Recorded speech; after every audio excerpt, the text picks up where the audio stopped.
Hello, welcome, RandOCtober, characters, styles, random, days 16 to 31, part 1 in description, no ado, go! Okie dokie, we have Catboy Malewife in the style of Studio Ghibli. This feels too wholesome for Catboy Malewife. Thank you, Plumps. Okay, so yeah, sure. Are there many cat boys, cat people in Studio Ghibli style? Probably somewhere.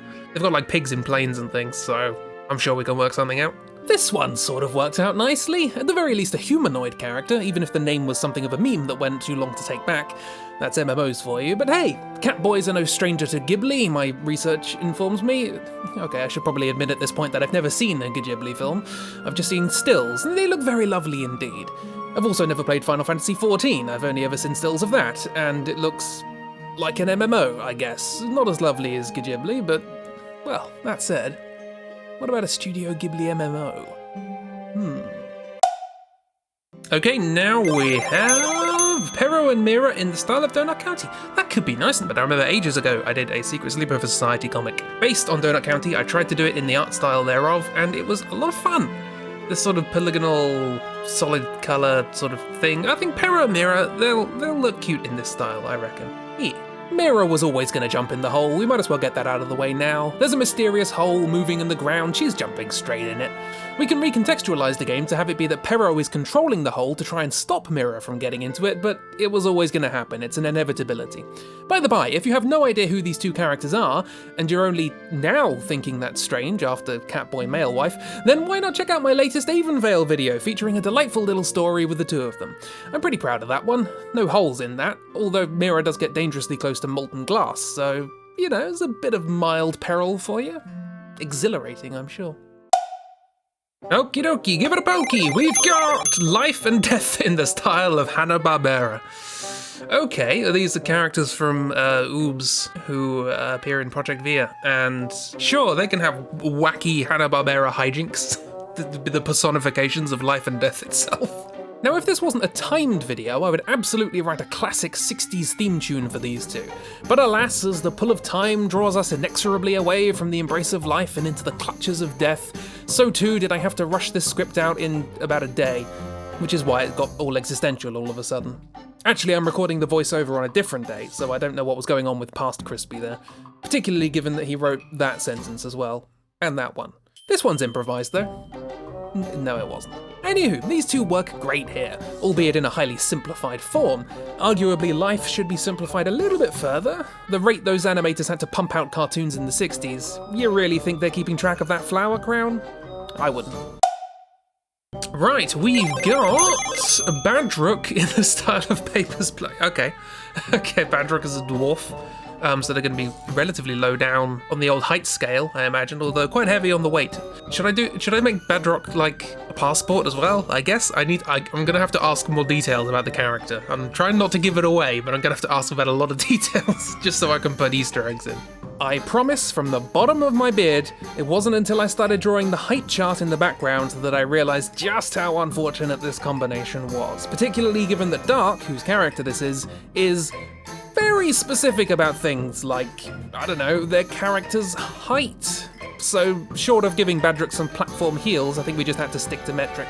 Who would have thought that the biggest villain of this month would be a desk? Still, hopefully I made up for it by drawing every pixel in this picture by hand, unnecessarily but therapeutically, as well as giving Badruk their own custom passport with pickaxe and planet corner motifs. I mean, that does mean that it's not up to code and will get thoroughly rejected, but it's the thought that counts. Okay, we have Kiro's Destiny OC in the style of Borderlands. They're going to swap games. I don't actually know if Kiro's Destiny OC. I've seen pictures of them. You are seeing a picture of them on screen right now. But I don't know if they have a name, so I just put them in as Destiny OC. They look cool. I reckon they could fit in Borderlands. That works fine. The great thing about getting a character from the hit video game franchise Destiny and drawing them in the style of the hit video game franchise Borderlands is that very little has to be changed. Just slap a bit of grease on everything and you're good to go. The bad thing about getting a character from the hit video game franchise Destiny and drawing them in the style of the hit video game franchise Borderlands is that very little has to be changed. Just slap a bit of grease on everything and you're good to spend several hours drawing guns. Still, it turned out alright. At least Cattrap seems to think so. Right, Cattrap? This seemed like a better idea on paper. Okay, give it a little spin. We have... So last year I did Fernard in the style of Off, which I kind of felt bad about, so I thought I'd put them in again this time. But now they're going to be in the style of the Beano or Dandy, which is certainly much more flattering. Give Fernard those knobbly knees. Difficult to say, really, whether Fernard got lucky with this one or not. Luckier than last year, certainly, and this continues his trend of appearing on book covers without a shirt on. That said, I'm not entirely sure it's necessarily delivered with the tone he would prefer. Still, I've never been in a classic British comic, so he shouldn't complain. It's pretty tricky, it transpires, to find references for body types in things like the Beano for anyone other than a 10-year-old kid, such as the nature of the audience for these things. Still, a dash of Banana Man with a small jar of knobbly knees, and I soon sorted something out. I also tried to get the issue number accurate for the week that this was released, but turns out it's all online now. Kids these days, eh? Don't even know what paper is. And now, M in, ooh, yes, lo-fi beats to M2. If I do this properly, I'm making this my bloody wallpaper. This will look great. Well, assuming I can do it properly. Yeah, M deserves some lo-fi beats while she's probably not studying. I don't know what she is doing. So, first of all, I forgot to record the time-lapse for the sketch stage. Whoops, apologies. I'd like to say it won't happen again, but, secondly, this was around the part of the challenge where I was severely running out of time and having to do things on the quick. I had planned on throwing lots of Outliers Easter eggs in the background of this one, but alas, we'll just have to make do with some Rufus and Mal plushes, Stoic pencil rubber, a Slinky for all you classic fans out there, and a small bucket's worth of googly eyes. Look, when the original has a pair of googly eyes in it, that suddenly becomes an option for M, and when something silly is an option for M, that option will get picked 6 or 7 dozen times in a row. Anyway, long story short, it's quite nice, would like to have spent more time on it, don't look too closely at the background, M hasn't realised the music stopped 20 minutes ago, and that she isn't left-handed. Moving on! Okay, now we have Evie, ooh, Disney. Classic Disney Evie. Last time I tried to do them in the style of Castlevania and used a piece of fan art as reference. That was bad. Pretty sure I can avoid doing fan art here. Classic Evie. Classic Disney Evie. Hopefully I don't get sued for this. I could have just drawn a character, you know, classic sort of Disney poster, body front and center, vaguely thematic textured background, flat shot, sparklies, keep it simple, you know? But no, I had to draw an entire castle in perspective from above with foreshortening as a painting. I just can't help myself sometimes. That said, much like last year, actually pretty pleased with how this came out, not necessarily because of the quality or whether it would pass as an actual Disney frame, or indeed whether I drew the cat correctly to scale in perspective, but simply because I did this in a day. Now, I've been a bit back and forth with the timings of these things. I certainly didn't do the Norman Rockwell one in a day, but the Hanna-Barbera one took less, so it sort of averages out. But no, this one took between just after lunch on a Friday to just before lunch on a Saturday. Don't often toot my own horn on these things, but occasionally. Okay, we have Cubist... a Cubist Khajiit. Okay. I mean... will you recognize it as the character? Probably not, it's cubism. We'll give it a go. I put it on there as a challenge, and I have to do not only a cubist painting, but of a cat person, so... We'll see. I don't know if I can do cubism. We'll find out. My friend Dark didn't get the best RNG this year, and in the very last shot of one of his characters, he probably wouldn't recognize them if I didn't stick the label on, frankly. I'll admit to not being the fondest fan of cubism. I'm not entirely sure what its purpose or intent or point is, but at least there's something quite relaxing about colouring in quadrilaterals for a few hours. I did actually try, though, shading some long thin quads beside the face to symbolise whiskers, some chunky vertical quads over lumpy diagonals at the sides to indicate some sort of tree line, clumping the shapes together to be indicative of certain structural details, which, in retrospect, was probably a mistake. Ignoring structure is how cubism became cubism. Anyway, I stand by my opinion that the best thing to come out of Pablo Picasso's career was that Adam and the Ants song. Righty-ho, we have Stumped in the style of Pokemon. Okay, so Stumped is a character played by my friend Ragdoll, who only has half a face. I'm not entirely sure how you're going to do half a face in the style of Pokemon. I'm not sure there are many people in Pokemon with only half a face. As somebody who recently finished a ghost-only playthrough of Pokemon Y and made a comic about it for my patrons, available now at patreon.com/crispyparsnips, thumbs up, smiley face, I can say with a fair amount of confidence that the Pokemon games are chock full of horrific content. Not just the descriptions of ghost pokes, which range from they'll suffocate you in sand, to they'll slowly eat your soul while getting you lost in the forest, to they'll straight up abduct your kids. But even just the game, in which halfway through, for no foreseen reason, the villain declares they're about to commit genocide! Yay, kids games. Anyway, point being, skeleton bard missing half a face should be no problem for the battle-hardened Pokemon fans. Undead pokes require undead trainers, that's what I say. Well, I would say that if there was actually an undead cat in Pokemon. Instead, I had to make do with whatever the hell's going on with Lipard's head. Seriously, you try drawing that thing. Righto, time for a spin, let's go! Pippin, this... Arguably, I don't even have to do any work here. Pippin is a ghoul. I mean, is there much to say here? I could probably mod Pippin into the game and people wouldn't think anything was amiss. Okay, the cat might raise an eyebrow or three, but I'm sure they'll get over it. We've just got one good, shambly, hungry boy shuffling through the darkest of dungeons, sniffing out perfectly ordinary meat, and being followed by a little stray kitten that's taken an interest in the bones of the leftovers. Aw, what a wholesome unit they make. Cute. And spin! We've got Captain... Ooh, okay. Okay, Captain Yarrrgherita is the character that my friend Lewis played with us on Raft. He was the shark captain. He was a shark in the style of Castlevania. Don't argue, it works. Now, I did attempt Castlevania last year with Evie, and while it turned out pretty good, transpired I was using some fan art as reference, and thus the challenge was sort of void. So once more, I plunged this into my randomizer, and sure enough, I got another crack at it, with a giant shark.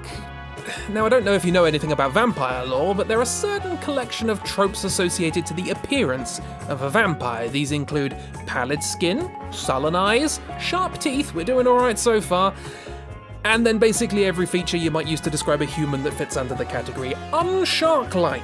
Very round sharks, big old bug eyes, wide gobs, stout noses, and floppy fins. I did the best I could, but there's only so far cross-hatching can get you. We got the bloodthirsty bit right though, so there's that. Okay, we have already done that one.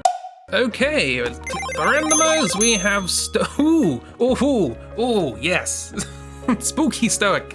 Stoic in the style of Charles Addams. This is probably a relatively simple one, given that it's in the style of an old cartoon, but honestly, Stoic, if anyone's gonna pull it off, it'll be Stoic, I reckon. Stoic would fit in with the Addams family, right?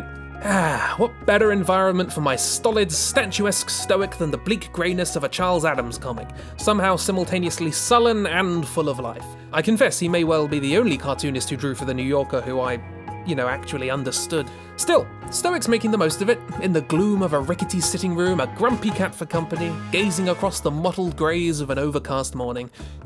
As it happens, on the day I made this, the sky looked absolutely lovely, but you can't have everything, can you? Righto, now we have Phoebe. Interesting. So, Phoebe is Medusa with snake hair as an animatronic. That's gonna be kind of interesting. I'm sorry, Chib, that Phoebe's gonna turn out spooky, but hey, maybe that's on brand. They're a Medusa, that works, right? Kind of. They're not an animal, but they've got animals for hair. It's times like these that I consider myself to have either high fortunes or a good eye for opportunity, being gifted a Medusian character to turn into a threatening animatronic. It's also times like these that I consider myself really rather unlucky to now have to draw multiple articulated animatronic snakes. And one cat, because, look, one of the snakes is in for repairs, get over it. This was one I was really looking forward to doing, and I'm pretty darn pleased with how it turned out, particularly given that halfway through I remembered that Chibi, the creator of Phoebe, really doesn't like anything with inset eyes, so I tried my best to design the eyes and face to avoid that problem, and so far, they haven't mentioned anything, so... I mean, now that I say that, they'll probably notice, so... Bugger.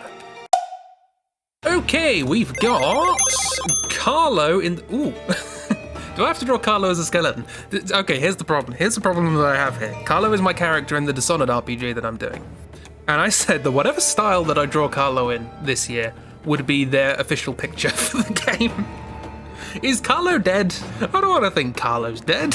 Whoops, forgot the time lapse again, sorry about that. Anyway, Carlo's dead now, as is his cat Skillet, poor things. I mean, they weren't having a fantastic time in life, being a noted skeptic and worried logician, unmoored from confidence by the discovery of the supernatural. Now he's dead, and finds himself in Grim Fan Limbo. Grim Lim Dango. Limbo Dango? Point being, he's not entirely sure how to process not having skin. Skillet's doing great though. Skeletons are much lighter without their flesh, so they can just hop from lamppost to lamppost with ease, making Carlo even more worried about losing them. He can't catch a break, can he? Particularly given that he's travelling by Excelsior. Okay, we have Soot. Oh.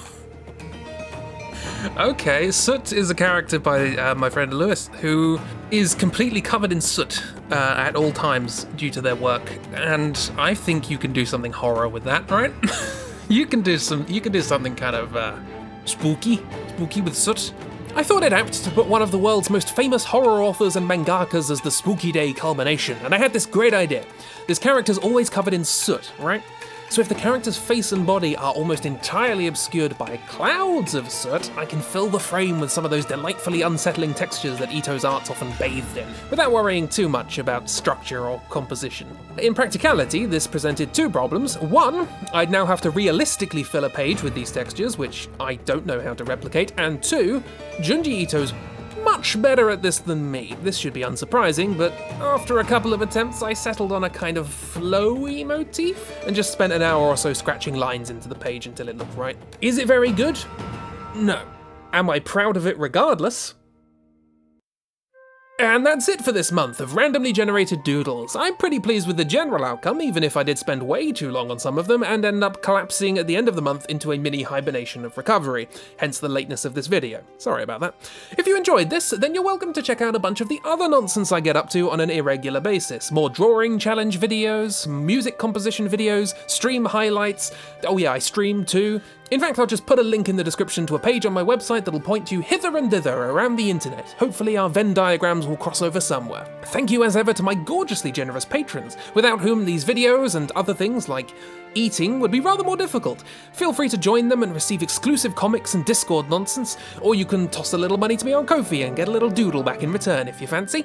Anywho, until we next pseudo-meet, thank you very much for watching, have a lovely time elsewhere, look after yourselves, goodbye. This seemed like a better idea on paper. Being gifted a Medusian I can speak. Being gifted the ability to speak English.